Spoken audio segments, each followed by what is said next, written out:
भारत माता की जय। भारत माता की जय। भारत माता की जय।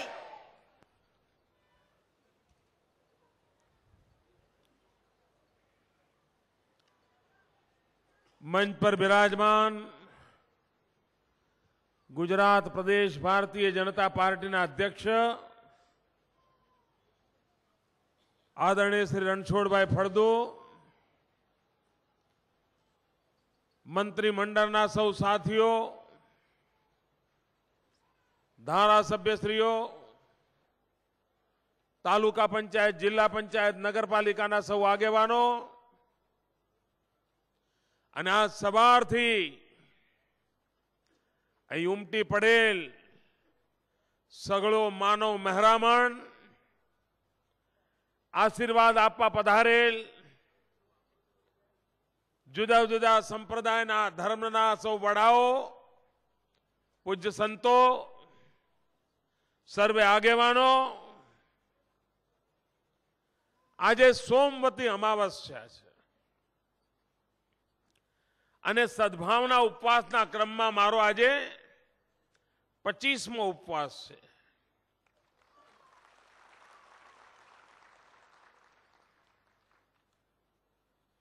અમે જ્યારે કાર્યક્રમ બનાવતા હતા મારી ઓફિસના મિત્રો, ત્યારે સોમનાથમાં અમે ક્યારે જઈશું, એ ઉપવાસ 25મો હશે એનો પણ હિસાબ લગાવ્યો નહોતો.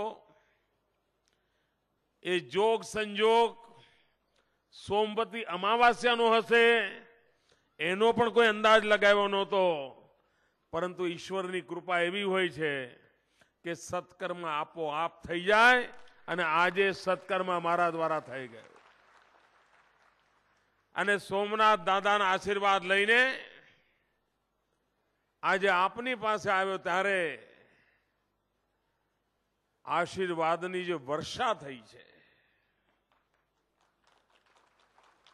1 મિનિટ મને પોળો ખાવાનો ટાઈમ નથી મળ્યો.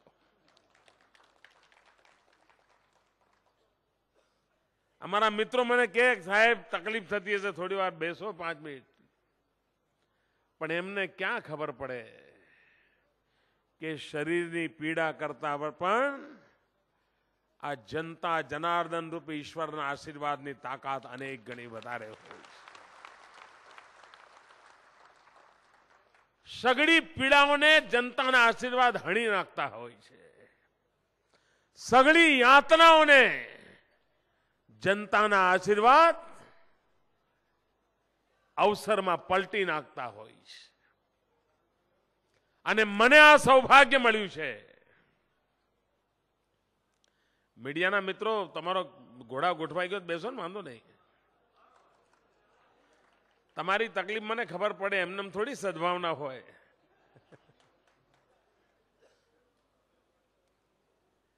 ભાઈઓ બહેનો, 25માં આજે ઉપવાસ છે. 17મી સપ્ટેમ્બરે અમદાવાદમાં 3 દિવસના ઉપવાસ કર્યા હતા. અને એ દિવસે ઈશ્વરે મને સુજાડ્યું કે મારે દરેક જિલ્લામાં જવું જોઈએ, દરેક જિલ્લાના નાગરિકો સાથે બેસવું જોઈએ અને એના ભાગરૂપે આજે આ સોમનાથની પવિત્ર ધરતી પર હું આવ્યો છું. ભાઈઓ બહેનો, આ સોમનાથ એક સમય હતો કે આક્રાંતાઓને કારણે, જુલ્મખોરોને કારણે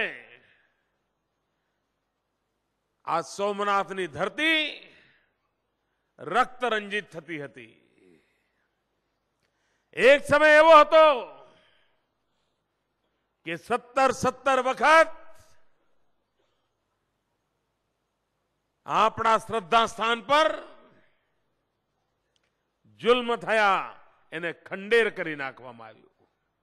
એ સોમનાથની ધરતી પર સદભાવનાનો સૂરજ કેવો ઉગ્યો છે કે સોમનાથ પરિસરના વિકાસને માટે અહીંના મુસલમાન ભાઈઓએ 200 વીઘા જમીન આપી છે સોમનાથના પરિસરના વિકાસ માટે. આ સદભાવના અમે ઊભી કરી છે. પણ કેટલાક વાંક લોકો દેખો ને, આ સદભાવનાની શક્તિ દેખાતી નથી. એમને અંદાજ નથી આવતો કે આ કઈ સદભાવના છે. ભાઈઓ બહેનો, આ દેશના આઝાદીના લડવૈયા, પ્રત્યેક યુવા હૃદયને આંદોલિત કરનાર, સ્પર્શ કરનાર એક મહામનીષી, એમની આજે જન્મ જયંતિ છે. આજે સુભાષચંદ્ર બોઝ, નેતાજી સુભાષચંદ્ર બોઝની જન્મ જયંતિ છે.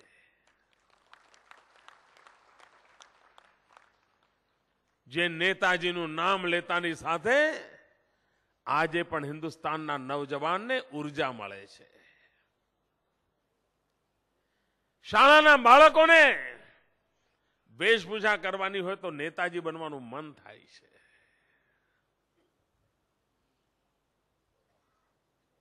આ દેશને આઝાદી અપાવવા માટે સમગ્ર વિશ્વની અંદર જનમત ઉભો કરવાની એક મથામણ કરનાર એ એકમાત્ર નેતા હતા. પણ આવા મહાપુરુષને પણ આ કોંગ્રેસ પાર્ટી એ જમાનામાં પણ પચાવી નહોતી શકી. એમને કોંગ્રેસ છોડવા માટે મજબૂર થવું પડ્યું હતું. એ આઝાદી માટે મરી મિટનાર, ખપી જનાર મહાપુરુષ હતા. અને કોંગ્રેસને અંદર એમણે કામ કર્યું. કોંગ્રેસના રાષ્ટ્રીય અધ્યક્ષની જવાબદારીઓ સંભાળી. પણ કોંગ્રેસના મિત્રોએ આઝાદી પછી નેતાજી સુભાષચંદ્ર બોઝને ભૂલાડી દીધા. એક જ કુટુંબને લોકો યાદ રાખે. સરદાર પટેલને યાદ નહીં રાખવાના, મદન મોહન માલવીયાને યાદ નહીં રાખવાના, ભગતસિંહ, સુખદેવ, ચંદ્રશેખર યાદ નહીં રાખવાના, વીર સાવરકરને યાદ નહીં રાખવાના, ચાંફેકર બંધુને યાદ નહીં રાખવાના, મહારાણા પ્રતાપ, છત્રપતિ શિવાજીને યાદ નહીં રાખવાના, બિસ્મિલને યાદ નહીં રાખવાના. બધું જ ભૂલવાડી દેવાનું. અરે આ તો બહુરત્ના વસુંધરા છે. દરેક યુગમાં વીર પુરુષો, મહાપુરુષો પેદા થયા છે. અને સાર્વજનિક જીવનમાં પોતાના કાર્યકાળ દરમિયાન વિચાર ભેદ હોઈ શકે, વિરોધ પણ હોઈ શકે, પરંતુ જ્યારે જીવનકાળ સમાપ્ત થાય ત્યારે દરેક પેઢીનું કર્તવ્ય હોય છે કે દેશ માટે ખપી જનાર સૌ મહાપુરુષોનું ગૌરવ કરવું જોઈએ, એમનો આદર કરવો જોઈએ, એમાંથી પ્રેરણા લેવી જોઈએ. અને એ જ તો સદભાવનાનો મંત્ર છે. ભાઈઓ બહેનો, આજે ગુજરાત વિકાસની નવી ઊંચાઈઓને પાર કરી ગયું.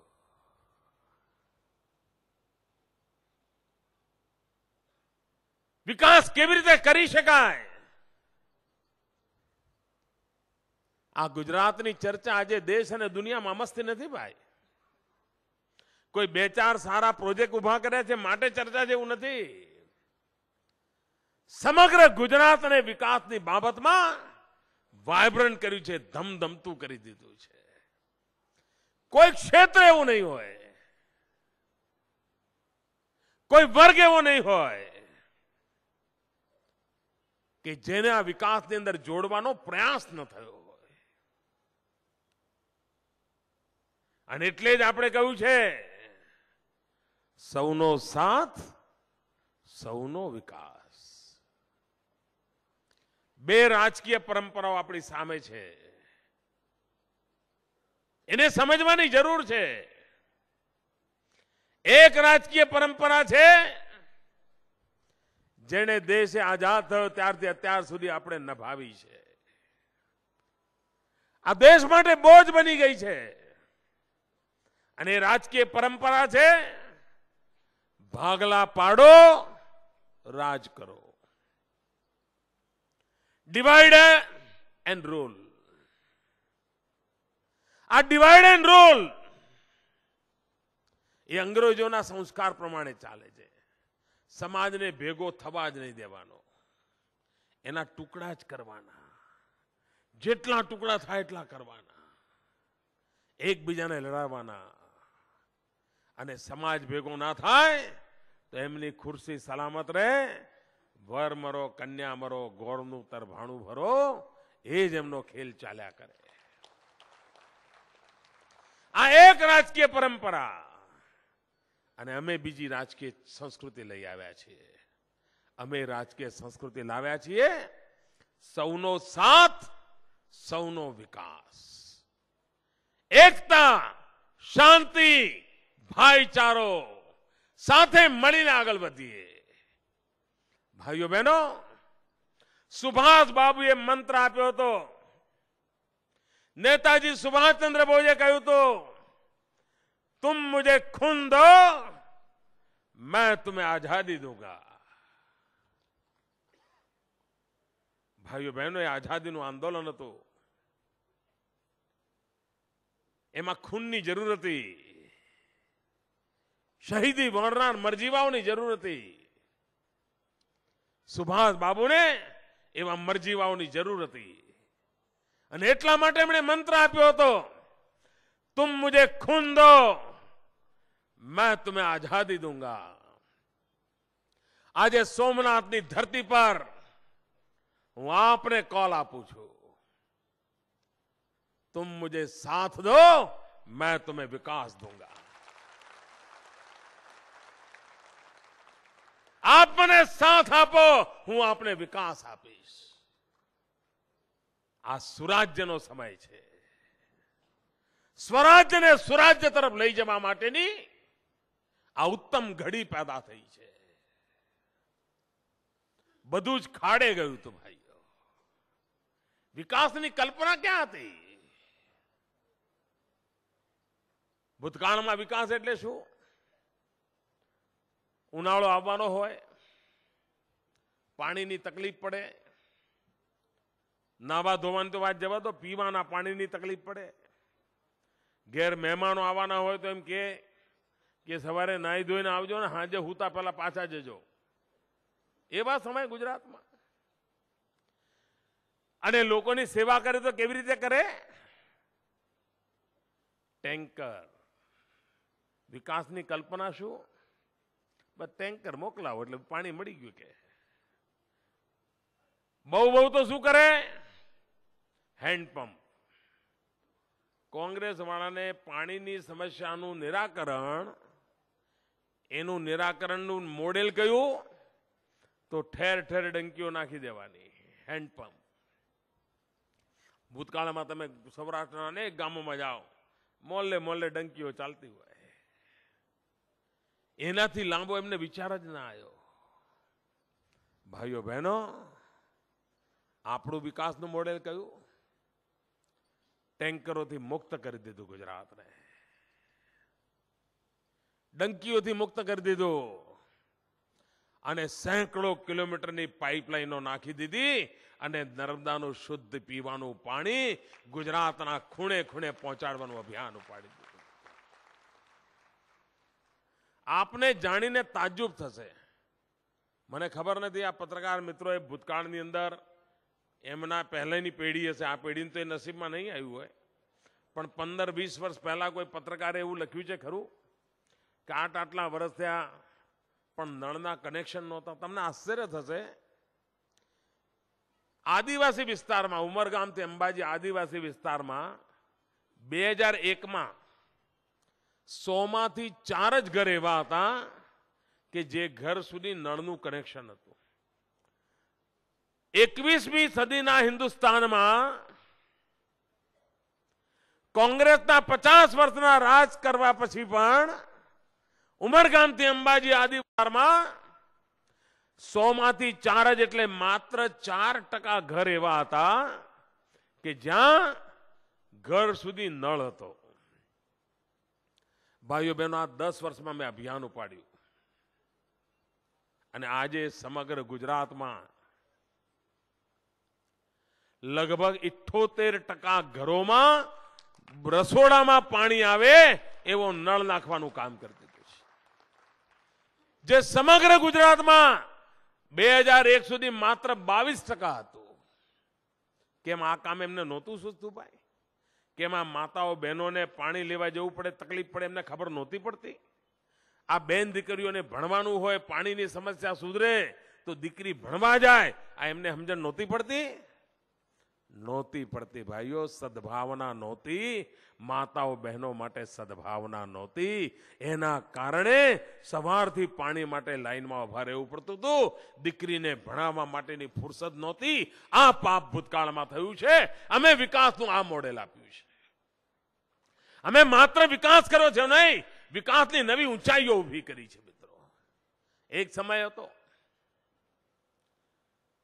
10 વર્ષમાં 7 વર્ષ આપણે ત્યાં દુકાળ પડ્યો હોય અને ગામડાના લોકો આગેવાનોને આવેદનપત્ર આપે, મામલતદારને આવેદનપત્ર આપે, મંત્રીઓને આવેદનપત્ર આપે, ધારાસભ્યોને આવેદનપત્ર આપે તો માગણી શું કરે? સાહેબ, આ વખતે દુષ્કાળ આવે તો અમારા ગામ બાજુ રાહત કામ ચાલુ કરાવજો ને. વિકાસનું મોડેલ જુઓ એ વખતનું. સામાન્ય માનવીની મુસીબત પણ કેવી, એનું લેવલ કેવું. સાહેબ, દુષ્કાળ આવે, અમારી બાજુ રાહત કામો ચાલુ કરજો. ચોકડીઓ ખોદવા માટે અમારી બાજુ કામ ચાલુ કરજો. અને જે માટી કામ કરો ને, તો અમારા ગામે જવાની જે પગદંડી છે, એ પગદંડી ઉપર જો માટી નાખવાનું કામ થાય તો અમને ખેતરેથી આવતા જતા સહેલું પડે, બસ આવતા જતા સહેલું પડે. આ બધા ખાડા પડી ગયા છે એટલે સરખું થાય. આજથી 15 વર્ષ પહેલા ગુજરાતનો નાગરિક, એની પણ માનસિકતા એવી બનાવી દીધી હતી આ લોકોએ કે રાહત કામોની માગણી કરે અને વધુમાં વધુ માગણી આ કરે કે અમારી બાજુ જરા માટી કામ કરાવજો. આજે વિકાસની ઊંચાઈ જુઓ. દૂર સુદૂર ગામડાનો માનવી મને મળે, આદિવાસી ભાઈ મળે તો મને આવેદનપત્ર કયું આપે છે કે સાહેબ, અમારે ત્યાં પાકો રોડ જોઈએ. એટલે હું એમને જાણતો હોય, હું કહું ભાઈ તું ગપ્પા ના માર, તારે ત્યાં પાકો રોડ તો છે, ડામરનો રોડ છે. તો મને કહે સાહેબ, આ તમારા આયા પછી ડામરનો રોડ તો બની ગયો, પણ સિંગલ પટ્ટી છે, જરા ડબલ પટ્ટી કરી આપો ને. આ વિકાસની લેવલ જુઓ. અને હવે તો મારો અનુભવ એવો આવે છે કે ગામડાના લોકો આવે મને કહે સાહેબ, બાકી બધું બરાબર, તમે આયા, ડબલ પટ્ટી થઈ ગઈ, ડામરના રોડ સરસ થઈ ગયા, પણ હવે જમાનો બદલાણો છે સાહેબ. અમારા છોકરાઓ પણ હવે ભણી ગણીને આગળ વધ્યા છે. અમારે ત્યાં પણ હવે ગાડીઓ વસાવી છે.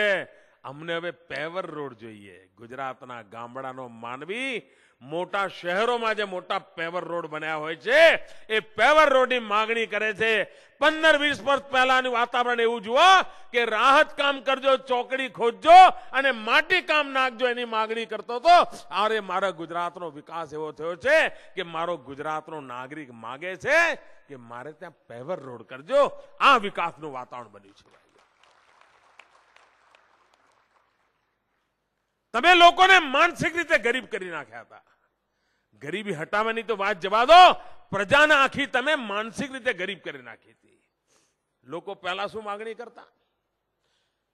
પ્રજાની અંદર છે જાગૃત નાગરિકો તો માગણી કરે સાહેબ, અમારા ગામમાં નિશાળ છે તો એક ધોરણ વધારવાનું કંઈ કરી આપો ને. 7મામાં હોય તો 8મામાં જવાનું કંઈ કરી આપો ને. 9મું હોય કે 10મા સુધીનું કરી આપો ને. 10મું હોય કે 12મા ધોરણ સુધી. આની માગણી હોય. ગુજરાતના ગામો ગામ આજથી 15 વર્ષ પહેલા શાળાનો એક વર્ગ વધારવા માટેની માગણી થતી હતી. આજે ભાઈઓ બહેનો લોકો મને મળવા આવે છે તો શું કહે છે કે સાહેબ, અમારા જિલ્લામાં મેડિકલ કોલેજ કરો ને, અમારે ત્યાં એન્જિનિયરિંગ કોલેજ કરો ને. સાહેબ, બધા જિલ્લામાં એક યુનિવર્સિટી કેમ નથી કરતા? આપ વિચાર કરો. અમે માનસિક દારિદ્ર્યને પણ ખતમ કરી નાખ્યું છે. અમે વિકાસની આ ઊંચાઈઓ પર લઈ ગયા છીએ. એ નહીં સમજાય એ લોકોને મિત્રો, કારણ એમને ખબર જ નહોતી. અરે આ 1600 કિલોમીટરનો સમુદ્ર કિનારો કોંગ્રેસના જમાનામાં, આ 1600 કિલોમીટરનો સમુદ્ર કિનારો એટલે ખારી હવા, ખારી પાટ ધરતી. આપણે તો કમનસીબ છીએ, આ દરિયાના કિનારે કાંઈ ખાવા પીવાનું મળશે નહીં. ચાલો છોકરાઓને મુંબઈ મોકલીએ, સુરત મોકલીએ, એ હીરા ઘસે જિંદગી પૂરી કરે. આપણા દરિયા કિનારે કાંઈ થવાનું નથી. આ સામાન્ય માનવી માનીને બેઠો તો ભાઈઓ, બેઠો તો કે નહીં? ગામો ગામ ખાલી થયા હતા કે નહીં? આખું કચ્છ કાઠિયાવાડ ખાલી થઈ ગયો તો ભાઈઓ. જે 1600 કિલોમીટરનો સમુદ્ર કિનારો એમને માથાનો બોજ લાગતો હતો, એ 1600 કિલોમીટરનો સમુદ્ર કિનારો માછીમારી સિવાય કશા કામમાં નહોતો આવતો તો કેટલાક દાણચોરોનું સ્વર્ગ બની જાય એવી રીતે કામમાં આવતો હતો. આજ એમની પ્રવૃત્તિ હતી. અમે આખી દુનિયા બદલી નાખી 10 જ વર્ષમાં. અને આજે ગુજરાતનો સમુદ્ર કિનારો હિન્દુસ્તાનની સમૃદ્ધિનું પ્રવેશ દ્વાર બનાવી દીધું ભાઈઓ. આખો 1600 કિલોમીટર ધમધમતો કરી દીધો. અને અહીંયા જે નવજવાન મિત્રો બેઠા છે, મારા શબ્દો લખી રાખજો. મારા શબ્દો બહુ જવાબદારીપૂર્વક કહું છું. પત્રકાર મિત્રો પણ લખી રાખજો. અને 15 વર્ષ પછી મારા શબ્દોનું મૂલ્યાંકન કરજો. આ સોમનાથ દાદાની ધરતી પર 25 ઉપવાસ પછી આજે બોલી રહ્યો છું. આવનારા દિવસોમાં એક આખું નવું ગુજરાત, આખું નવું ગુજરાત આ ગુજરાતના દરિયા કિનારે ધમધમતું હશે. કોઈને કલ્પના નહીં હોય. પરિવર્તન કેવી રીતે લવાય છે એનો અંદાજ સુધી નથી એમના. આ લોકો સરકાર ચલાવે છે. મને તો શરમ આવે છે, બધો દયા આવે છે. તમે મને કહો કે આપણા માછીમાર ભાઈઓને પકડી જાય, સેંકડોની સંખ્યામાં અમારા માછીમાર ભાઈઓ 4 મહિના, 6 મહિના, 8 મહિના પાકિસ્તાનની જેલોમાં સબડતા હોય, અહીંયા એમના પરિવારજનો દુખી હોય, માછલા પકડવા જાય, ધંધા રોજગાર કરનારો માણસ જેલમાં પડ્યો હોય, પેલી બહેનને કુટુંબ કેમ ચલાવવું એની તકલીફ પડતી હોય, પણ આ દિલ્હીની સરકારમાં દમ નથી કે પાકિસ્તાન જોડે આંખમાં આંખ મિલાવીને કે 15 દાડામાં હિસાબ ચૂકતે કરો અને છોકરાઓ લઈ ગયા પાછા આપો. દમ નથી મિત્રો એમનામાં.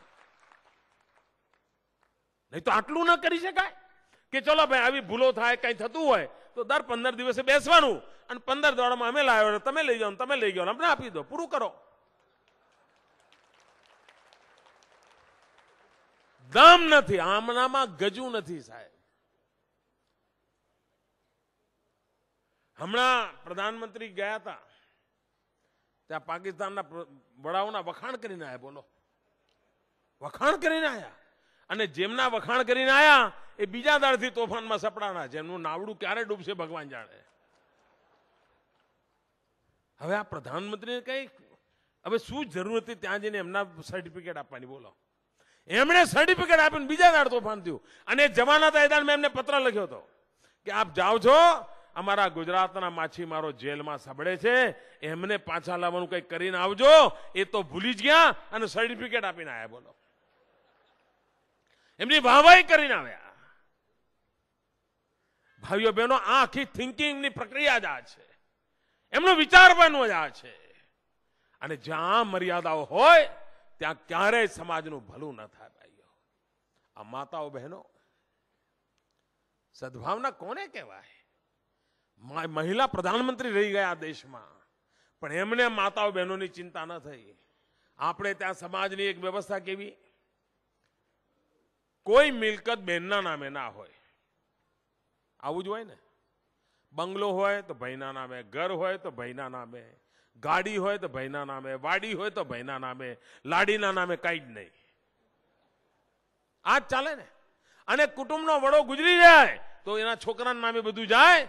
પેલી માં બિચારી એમને એમ તરસતી હોય, તકલીફ એને પડે, કોઈ એને પૂછનાર ના હોય. કેમ? કોઈ કાયદો ન કરી શકાય?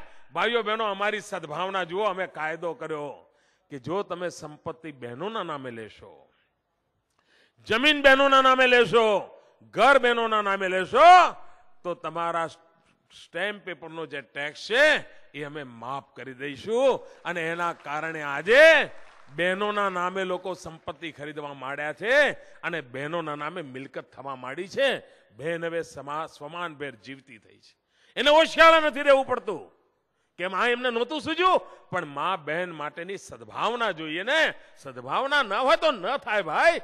દિલની અંદર આગ જોઈએ કે મારી માં બહેનોની કેવી સ્થિતિ છે એની ખબર પડવી જોઈએ, તો રસ્તો સૂજે.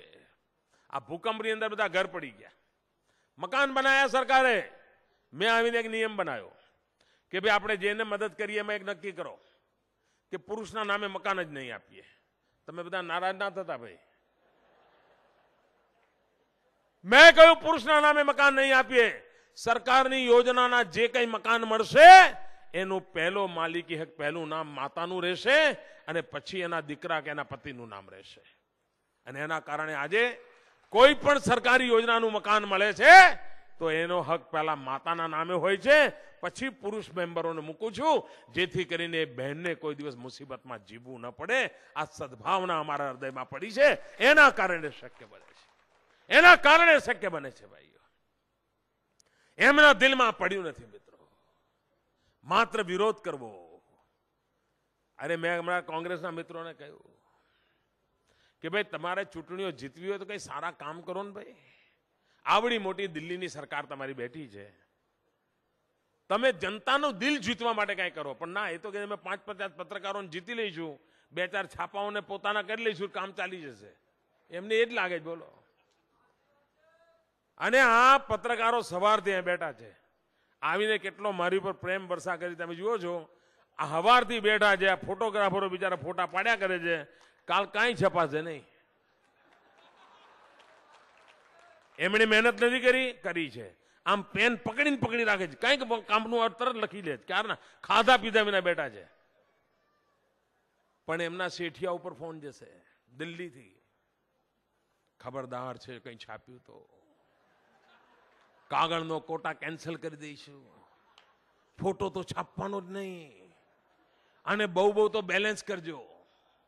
ત્યાં ભલે 150 હોય પણ એમનું હરખું કરજો ભાઈ. એટલે આ બધી મહેનત કરે, આ બિચારાની મહેનત પાણીમાં જવાની છે, મને ખબર છે.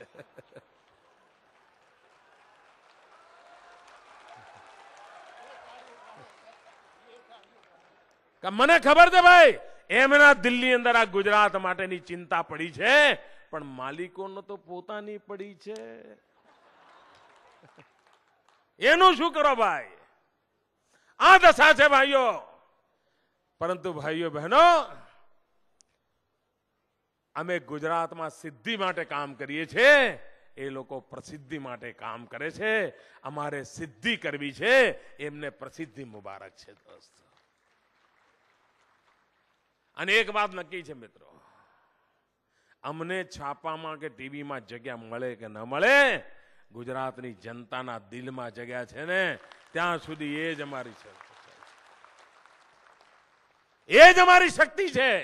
અને આ જનતા જનાર્દન અમારો ઈશ્વર છે, આ જ અમારો સોમનાથ, આ જ અમારો જગન્નાથ, આ જ અમારું સગડું છે. એના જ ભરોસે અમે કામ કરીએ છીએ. ભાઈઓ બહેનો, આજે ચારે તરફ ગુજરાતના વિકાસની ચર્ચા ચાલે છે. તમે જ્યાં જાઓ ત્યાં ગુજરાત બહાર ઘણા લોકોને જવાનું થતું હશે. મને જે માછીમાર ભાઈઓ પાકિસ્તાનની જેલોમાં જઈને આવ્યા છે, એમણે મને કહ્યું છે કે સાહેબ ત્યાં પણ એમને જ્યારે ખબર પડે કે અમે ગુજરાતના છીએ તો અમારા પ્રત્યે એક અહોભાવથી જોતા હોય છે અને પૂછતા હોય છે કે ભાઈ આ તમારા ગુજરાતમાં વિકાસનું અમે બધું સાંભળીએ છીએ, છે શું?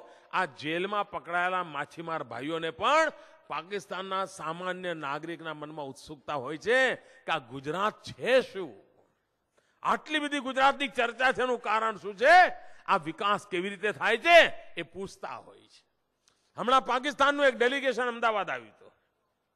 કરાચીના બધા વેપારીઓ આવ્યા હતા, 400 જેટલા વેપારીઓ ચીનના આવ્યા હતા, 160 જેટલા પાકિસ્તાનના આવ્યા હતા, દુનિયાના લગભગ 40 દેશોના લોકો આવ્યા હતા. પછી પાકિસ્તાનનું ડેલિગેશન મને મળવા આવ્યું. મને કે સાહેબ અમે કરાચીમાં સંમેલન રાખીને તમે આવો, તમે આવીને અમારા લોકોને સમજાવો કે આ ગુજરાત આટલું આગળ વધ્યું છે, કરીએ શું અમે, અમારે વિકાસ કરવો છે, અમે એમને રસ્તો બતાવો. આ પાકિસ્તાનના નાગરિકો મને મળવા આવ્યા હતા. મેં કહ્યું ભાઈ આવવા ના આવવાનું તો હું કહેતો નથી, પણ કોઈ દી વિડીયો કોન્ફરન્સથી જરૂર હું પાકિસ્તાનને સંબોધીશ અને હું આપણે પણ કહીશ કે વિકાસ કેમ કરી શકાય છે. આજ તમે ક્યાંય પણ જાઓ ભાઈઓ, તમે કોઈની જોડે હાથ મિલાવ્યો એને ખબર પડે કે તમે ગુજરાતના છો તો હાથ તમારો છોડે નહીં, પકડી રાખે, આમ બરાબર પકડે, જાણે અંદરથી કરંટ આવતો હોય ને એમ એને લાગે. ગુજરાતનું નામ સાંભળતા હાથ પકડી રાખે. મિત્રો, તમારી આંખમાં આંખ મિલાવીને એ સમજવાની કોશિશ કરે કે આ ગુજરાતની જાહો જલાલી આ વાહવાઈ શું છે ભાઈઓ. અને કેટલાક લોકોને એના કારણે તકલીફ થાય, બહુ સ્વાભાવિક છે. તમે બધા તો માછીમારીના ધંધા સાથે જોડાયેલા છો સાહેબ. પાણી વિના માછલીની સ્થિતિ કેવી હોય, તરફડિયા મારતી હોય ને. ત્યારે તમે તો યાર વેપારી છો, બોલો ને ભાઈ. તરફડિયા મારતી હોય ને, આ લોકો સત્તા વગર તરફડિયા મારે છે. ઊંચા નીચા થાય છે, એમનું બધું લૂંટાઈ ગયું છે. આંકડામણ એની છે ભાઈ. અને અમસ્તા તમે જુઓ, ઘરમાં પણ કેવું હોય, નાનું બાળક હોય અને કાચનો ગ્લાસ હાથમાં આવ્યો હોય અને તમે લઈ લો, તોડી નાખશે એમ કરીને, તો ભાઈ છોકરું શું કરે? તોફાન કરે કે નહીં? ઉધમ પછાડા કરે ને, હા જુદી ઠેકાણે ના આપણે એવું કરે ને. બેનો એવું કરે ને, બાળક એના હાથમાંથી કંઈ લઈ લો તો ધમ પછાડા કરે કે ના કરે? માને બી આમ ચૂંટલા ખણે માને. તો આ લોકોનું સાહેબ કેટલું બધું લૂંટાઈ ગયું છે. ધમ પછાડા બહુ સ્વાભાવિક છે સાહેબ. પેલી ઘરોળી જોઈ તમે? ઘરોળી ચીપકલી, હે કોઈ વાર એની પૂંછડી કપાઈ ગયું જોયું હોય સાહેબ? કૂદકા જ માર્યા કરે, કૂદકા જ માર્યા કરે. ખબર છે કે જીવ આવવાનું નથી, ખબર છે કે જીવ આવવાનું નથી, પણ જપે નહીં સાહેબ, જપે નહીં. આ બધાની દશા છે મિત્રો. કોઈ સારું જોઈ શકતા નથી.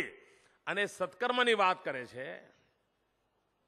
મારી કોંગ્રેસના મિત્રોને વિનંતી છે, લોકસભાની ચૂંટણી લડ્યા ત્યારે તમે હિન્દુસ્તાનની જનતાને કહ્યું હતું કે દિલ્હીમાં અમારી સરકાર બનશે તો અમે 100 દિવસમાં મોંઘવારી ઓછી કરીશું.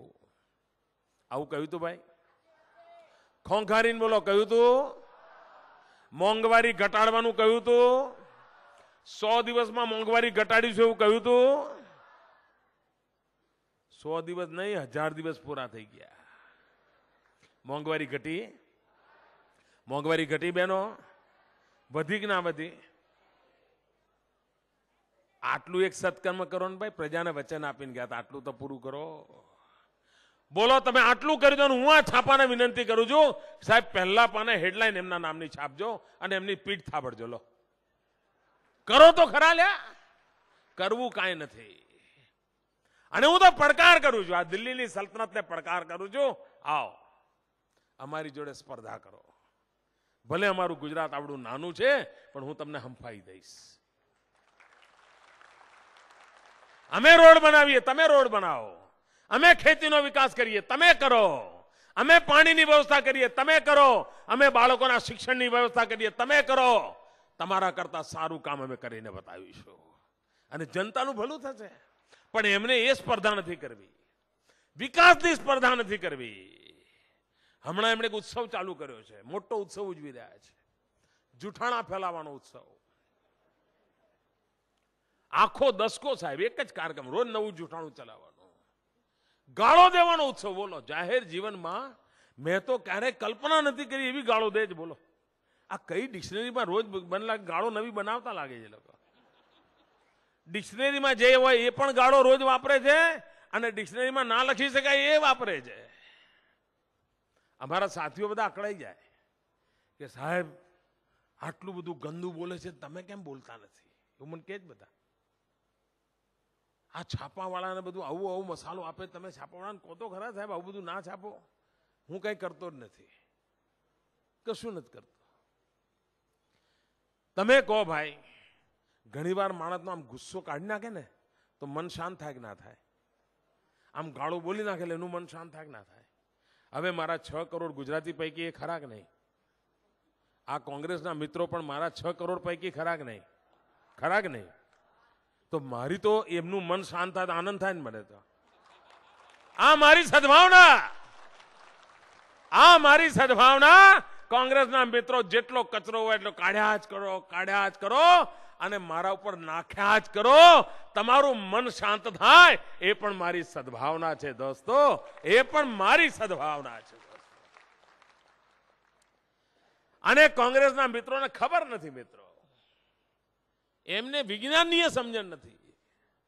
કોંગ્રેસના મિત્રો આટલું તો સમજો, તમે જેટલો કાદવ વધારે ઉછાળશો, તમે જેટલો કીચડ વધારે ઉછાળશો એટલું જ કમળ વધારે ખીલશે.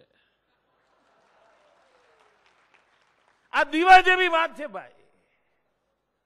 મારે કશું નહીં કરવું પડે તો સોમનાથ દાદા તમને આ ગાળો ભાંડવાની અનેરી શક્તિ આપે, ઝેર રોકવા માટેની તાકાત આપે અને તમે એટલી બધી ગાળો બોલવાની પ્રેક્ટિસ થઈ જાય કે અંદર અંદર પણ તમને ફાવી જાય.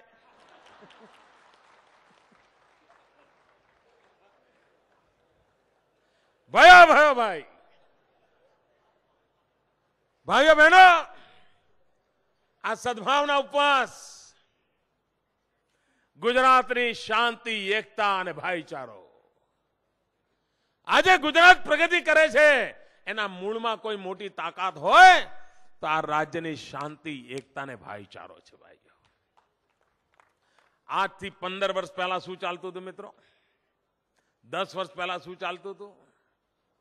એક જાતિને બીજી જાતિ જોડે લડાવવાની, ખારવાને મેર જોડે લડાવવાના, મેરને ખારવા જોડે લડાવવાના. આ જ કામ મિત્રો. પટેલને દરબાર જોડે લડાવવાના, દરબારને પટેલ જોડે લડાવવાના, લેવા પટેલને કડવા પટેલ જોડે લડાવવાનો, કડવા પટેલને લેવા પટેલ જોડે લડાવવાનો. આ જ ખેલ ચાલતા હતા મિત્રો. સમાજને જાતિવાદના ઝેરથી ભરી દેવામાં આવ્યો હતો. જાતિવાદનો ઉભરાવીને પોતાનો ઉલ્લુ સીધો કરવાનો, વોટ બેંકની રાજનીતિ કરવાની. 1000માંથી 250 વોટ જોઈતા હોય તો 250 લોકોને જ હાચવવાના, 750 લોકોનું જે થવું હોય થાય એની ચિંતા જ નહીં. આ જ ખેલ ચાલતા હતા. સમગ્ર સમાજનો વિચાર નહીં કરવાનો. કોમવાદનું વાયુમંડળ કાયમ માટે, જ્યારે જુઓ ત્યારે કરફ્યુ. જગન્નાથની રથયાત્રા નીકળવાની ટેન્શન હોય આખા ગુજરાતમાં, શું થશે? મોહરમ નીકળવાના હોય તો ચિંતા હોય કે ભાઈ કંઈક થશે તો નહીં ને. વેરાવળમાં 6 વારે હુલ્લડો થતા હતા કે નહીં ભાઈઓ? હળગ્યું નથી, ગલ્લો હળગ્યો જ નથી સાહેબ, સિંધી બજાર હળગ્યું નથી. એ જ ચાલતું હતું, આ જ ચાલતું હતું મિત્રો. ભાઈઓ 10 વર્ષ થઈ ગયા, બધું બંધ થઈ ગયું. પહેલા તો શું હતું, બાળક જન્મે ને તો એને મમ્મી બોલતા ના આવડે, પપ્પા બોલતા ના આવડે, પણ કરફ્યુ બોલતા આવડતું હતું. એને કરફ્યુ ખબર પડે, કરફ્યુ કોને કહેવાય. આજે જે છોકરું 8-10 વર્ષનું થયું છે ને એને ખબર જ નથી કરફ્યુ શું કહેવાય. કરફ્યુ કયા ખેતની મૂળી છે ને ખબર જ નથી સાહેબ. છોકરાઓની સ્થિતિ એવી હતી કે પોતાના અંકલને ના ઓળખે પણ પોલીસ અંકલને ઓળખતો હોય. ઘરની બહાર પોલીસ દંડો લઈને ઊભું જ હોય સાહેબ. મોહલ્લાની બહાર પોલીસ વાળા ઊભા જ હોય, સોસાયટીની બહાર ઊભા જ હોય. કારણ ગમે ત્યારે તોફાન થતા હતા.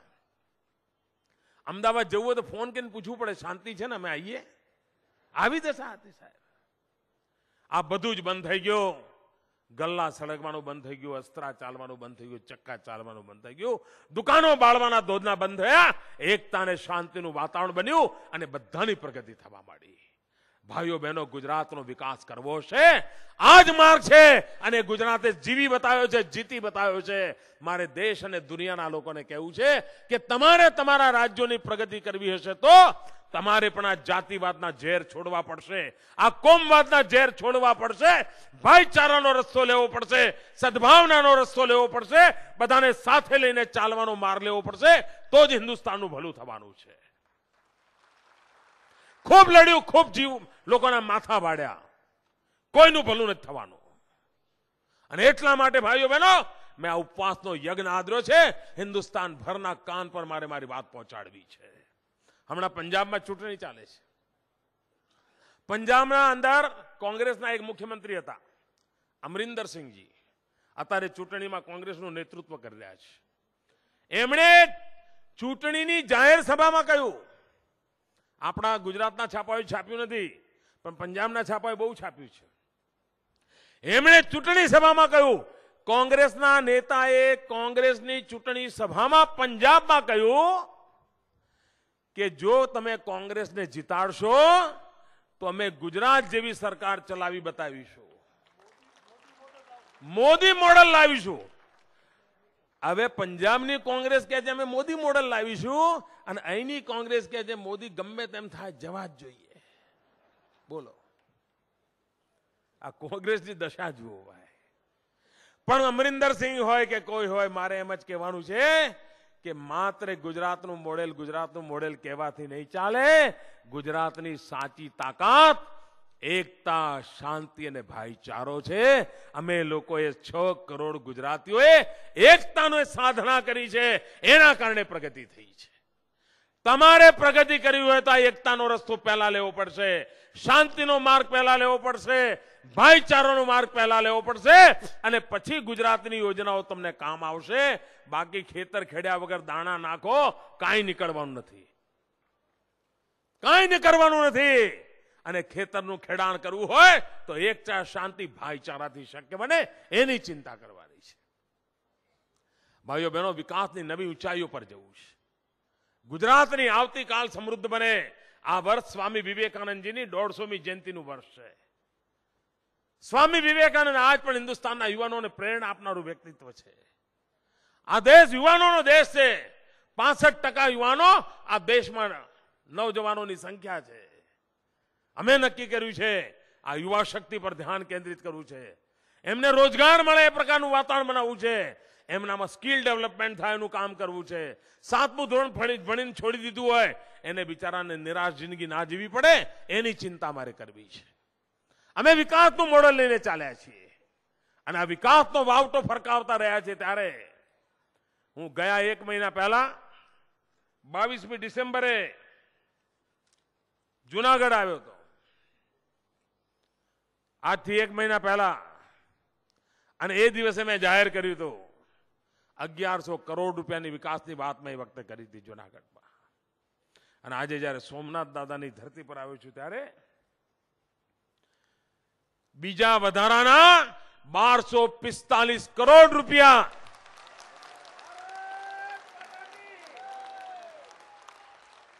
એનો અર્થ એ થયો કે કુલ 2345 કરોડ રૂપિયા જુનાગઢ જિલ્લાના વિકાસ માટે, જુનાગઢ જિલ્લાની ગામડાઓના વિકાસ માટે, જુનાગઢ જિલ્લાની નગરપાલિકાઓના વિકાસને માટે, કામ પાણીનું હોય, કામ રસ્તાનું હોય, નદીઓમાં મોટા ચેકડેમ બનાવવાના હોય, જે નગરોમાં ગટર યોજનાઓ કરવાની હોય, આજીવિકાની વ્યવસ્થાઓ કરવાની હોય, ગરીબો માટે આવાસ બનાવવાના હોય, બાળકો માટે શિક્ષણની સુવિધાઓ કરવાની હોય, ગરીબો માટે હોસ્પિટલની વ્યવસ્થા કરવાની હોય, 2345 કરોડ રૂપિયા કુલ આ જુનાગઢ જિલ્લા માટે, અને લાંબો સમય નહીં, 1 જ વર્ષમાં વાપરવાની દેમ છે મિત્રો.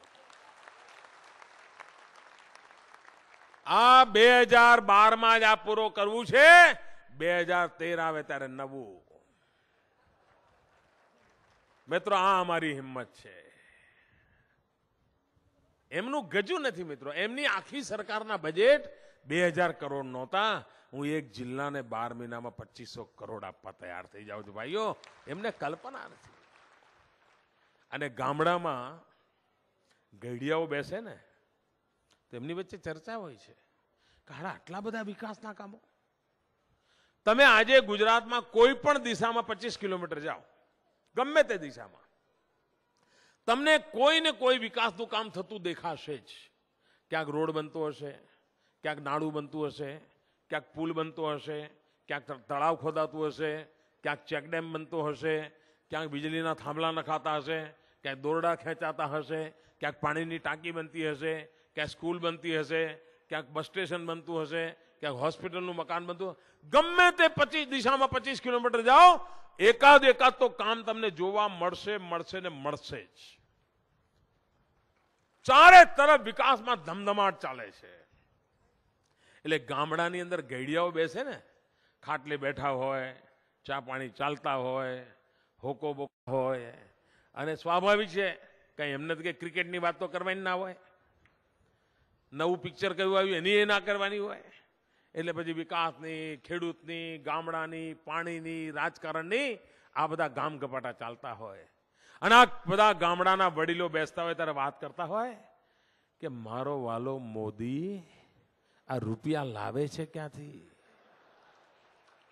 આજે ગુજરાતના ગામડામાં ચર્ચા છે કે મારો વાલો મોદી રૂપિયા લાવે છે ક્યાંથી. ભાઈઓ બહેનો, આ રૂપિયા મોદી લાવતો નથી, આ રૂપિયા તો તમારા જ છે. પણ પહેલા પેલો પંજો પડતો તો હવે સીધા સીધા તમારે ત્યાં પાછા આવે છે, એટલે વિકાસ થઈ રહ્યો છે. અને ભાઈઓ બહેનો, હું આપને વિશ્વાસ આપ્યો છે કે જ્યાં સુધી હું બેઠો છું, હું ચોકીદાર છું. આ ગુજરાતની તિજોરી પર હું કોઈ પંજો પડવા દેવાનો નથી. કોઈ કટકી કંપનીને આ ગુજરાતની અંદર સ્થાન નથી. મિત્રો, બચેટિયાઓના પોબારા કરી દીધા છે મેં. આ ગુજરાતની જનતાના પૈસા છે. આ પૈસા નરેન્દ્ર મોદીના નથી, આ પૈસા ગાંધીનગરના નથી, આપના પૈસા છે, આપના હકના પૈસા છે. અને આપના માટે વપરાવા જોઈએ એ જવાબદારી મેં લીધી છે અને એના માટેનું કામ ઉપાડ્યું છે. આ મારો વિકાસનો સંકલ્પ છે. ભાઈઓ, બાળકોનું ભલું થાય, માતાઓ બહેનોનું ભલું થાય, એના માટેની મથામણ ઉપાડી છે. અને એ મથામણના ભાગરૂપે આજે અમે આગળ વધી રહ્યા છીએ. ભાઈ બહેનો, જુનાગઢ જિલ્લાની અંદર આજનો અવસર કેવો હતો આપ કલ્પના કરી શકો છો. હું મિત્રો વર્ષોથી વેરાવળ સોમનાથની ધરતી પર આવું છું, પણ આવું દ્રશ્ય મને ભૂતકાળમાં ક્યારેય જોવા નથી મળ્યું જે આજે મેં જોયું છે. અહીં પણ વડીલો બેઠા હશે મિત્રો, અહીંયા ધાર્મિક, સામાજિક અનેક કાર્યક્રમો થયા હશે, પણ આવું દર્શન ક્યારેય થવા નહીં મળ્યું હોય. આપ ઇતિહાસ યાદ કરજો, ગયા 50 વર્ષમાં આવી કોઈ ઘટના નહીં બની હોય જે આજે હું જોઈ રહ્યો છું. મિત્રો, માતાઓ બહેનો વારણા લેતા હતા. 98-100 વર્ષના વડીલ માતાઓ આવીને મને આશીર્વાદ આપે અને ઘરમાં જીદ કરીને આવ્યા હોય, છોકરાઓ સાથે ઝઘડો કરીને આવ્યા હોય. હું વિનંતી કરું કે ભાઈ, આ ઉંમરે આપણે કેમ તકલીફ આપી? તો છોકરાઓ કહે કે માં જીદે ચડ્યા તો એટલા મારે લાવવા પડ્યા. ભાઈઓ બહેનો, આનાથી મોટું સદભાગ્ય કયું હોય કે 90, 95, 98 વર્ષની માં આવીને આ રાજ્યના મુખ્યમંત્રીને આશીર્વાદ આપે કે બેટા તું સારું કામ કરજે. આનાથી બીજું સૌભાગ્ય કયું? અનેક લોકો આવ્યા કે જેના ખોળાની અંદર સાથે આંગળી પકડીને આવેલું બાળક હોય, 5 વર્ષનું, 7 વર્ષનું, આવીને કે સાહેબ આણે સવારથી ઉપવાસ કર્યો છે, કશું લેતું નથી. ભાઈઓ, આ સદભાગ્ય ક્યાંથી મળે મિત્રો? આ બધું અમસ્તું નથી થતું મિત્રો, નકારાત્મકતાથી નથી થતું. પવિત્રતાપૂર્વક જ્યારે તપસ્યા કરીએ ને ત્યારે આ જનતાના આશીર્વાદ મળતા હોય છે. આનાથી મોટું કોઈ સદભાગ્ય ના હોય. આજે મારી સાથે અહીંયા મેં જોયું, એક પણ વખત ઉઠ્યા નથી. કેટલા લોકો અહીંયા બેઠા છે, સવારથી ઉઠવાનું નામ નથી લીધું. માતાઓ, બહેનો, ભાઈઓ, વડીલો, યંગ, નવજવાનો ઉપવાસ પર બેઠા છે. હું તો જ્યારે ઉપવાસ માટે નીકળ્યો હતો ત્યારે તો હું ઉપવાસ પર એવું કર્યું હતું. મેં ક્યારેય કહ્યું નતું કોઈ મારી સાથે ઉપવાસ પર બેસે. પણ મારી સહાનુભૂતિમાં, સદભાવનાની વાતને વધારે વજન આપવા માટે હજારોની તાદાદમાં લોકો ઉપવાસ પર બેઠા છે. જે લોકોએ આ તપ કર્યું છે, સૌ માતાઓ, બહેનો, વડીલો, ભાઈઓ, મારા શબ્દ લખી રાખજો. આ તપ હું ક્યારે એળે નહીં જવા દઉં. આપનું આ તપ હું ક્યારે એળે નહીં જવા દઉં. આપે મારી પર જે પ્રેમની વર્ષા કરી છે એ ઋણ હું તમને વ્યાજ સાથે ચૂકવીશ. ભાઈઓ, વ્યાજ સાથે ચૂકવીશ. મારી પ્રતિબદ્ધતા છે. અને આ 6 કરોડનું ગુજરાત એ જ મારું કુટુંબ છે. ભાઈઓ, આપના સુખ માટે જીવું છું, આપના વિકાસ માટે જીવું છું. પ્રત્યેક પળ આપને માટે ખપાવા નીકળેલો માનવી છું. ભાઈઓ, લોકો મને આશીર્વાદ આપે છે. મારે એમને એટલું જ કહેવું છે, મને આશીર્વાદ એવા આપો કે જેથી કરીને મારી સહન શક્તિ વધતી જાય.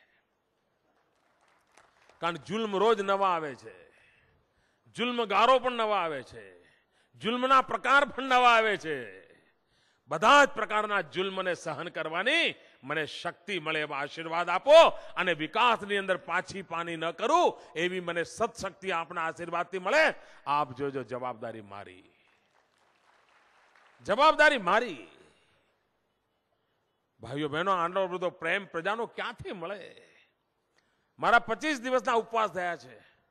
હું હિસાબ લગાવું, નહીં હોય તો 4 લાખ કરતા વધારે લોકો જોડે મને હસ્તધૂનન કરવાનો અવસર મળ્યો હશે. 25 ઉપવાસમાં 4 લાખ કરતા વધારે લોકોને મને હાથ મિલાવવાનો અવસર મળ્યો હશે. ભાઈઓ બહેનો, આનાથી મોટી કઈ શક્તિ મળે? એક શક્તિનો સંચાર મારામાં થઈ રહ્યો છે. 4 લાખ લોકોએ મને હાથ મિલાવીને રામ રામ કર્યા હોય. મિત્રો, આવું સૌભાગ્ય કોઈને પોતાની આખી જિંદગીમાં ના મળે, આખી જિંદગીમાં ના મળે. અરે 10 અવતાર લેને, 10 જન્મ લેને, તો એ 4 લાખ લોકોના હાથ મિલાવવાનું કોઈના નસીબમાં ના હોય. આજે નહીં હોય તો 1.25 લાખ કરતા વધારે લોકો અહીંયા આવીને પસાર થયા છે. આ કઈ ઈશ્વરની કૃપા! અને પોતાના પારિવારિક વેશભૂષાઓ અલગ અલગ પહેરીને પોતાનાથી શક્ય હોય એટલી રીતે આને ઉમંગ ઉત્સાહ સાથે જોડીને, ભાઈઓ બહેનો, મેં પહેલા દિવસે કહ્યું હતું કે પોલિટિકલ પંડિતો આ સદભાવનાના મારા મિશનને ક્યારેય સમજી નહીં શકે. એ રાજનીતિના ત્રાજવે તોલશે ને તો ભૂલા પડવાના છે. આખી ઘટના રાજકારણના ત્રાજવે તોલાય એવી નથી. આ તો સમાજકારણનું ઘટના છે, સમાજકારણની ઘટના છે. આ રાષ્ટ્રકારણની ઘટના છે. એને રાજકારણના ત્રાજવે તોલશો તો ભૂલા પડશો. આ સમાજ ભક્તિ, આ રાષ્ટ્ર ભક્તિ, એનો જાણે એક ઉમળકો આવે છે. એના કારણે આ વાતાવરણ બને છે. આજે અદ્ભુત પ્રેમ મને જુનાગઢ જિલ્લાની સોમનાથ દાદાની ધરતી પર મળ્યો છે. હું ફરી એકવાર સોમનાથ દાદાની સાક્ષીએ કહું છું કે આવો, એક જ કામ, વિકાસ, વિકાસ ને વિકાસ. અને વિકાસ કરવો હશે તો એકતા, શાંતિ અને ભાઈચારો, એકતા, શાંતિ, ભાઈચારો ટકાવવો હશે તો સદભાવનાનું વાતાવરણ. આ સદભાવનાનું વાતાવરણ આપણને એક રાખશે, આપણને નેક રાખશે અને ગુજરાતને નવી ઊંચાઈઓ પર લઈ જશે. આપ સૌ મારી સાથે બોલશો, ભારત માતા કી. 2 મુઠ્ઠી બંધ કરીને પૂરી તાકાતથી બોલો મિત્રો, ભારત માતા કી. પાકિસ્તાનની જેલમાં બેઠેલા મારા માછીમાર ભાઈઓને સંભળાવવું જોઈએ કે સોમનાથ દાદાના ચરણોમાં બેસીને ભારત માતાનો જય જયકાર થઈ રહ્યો છે. ભારત માતા કી, ભારત માતા કી, ભારત માતા કી.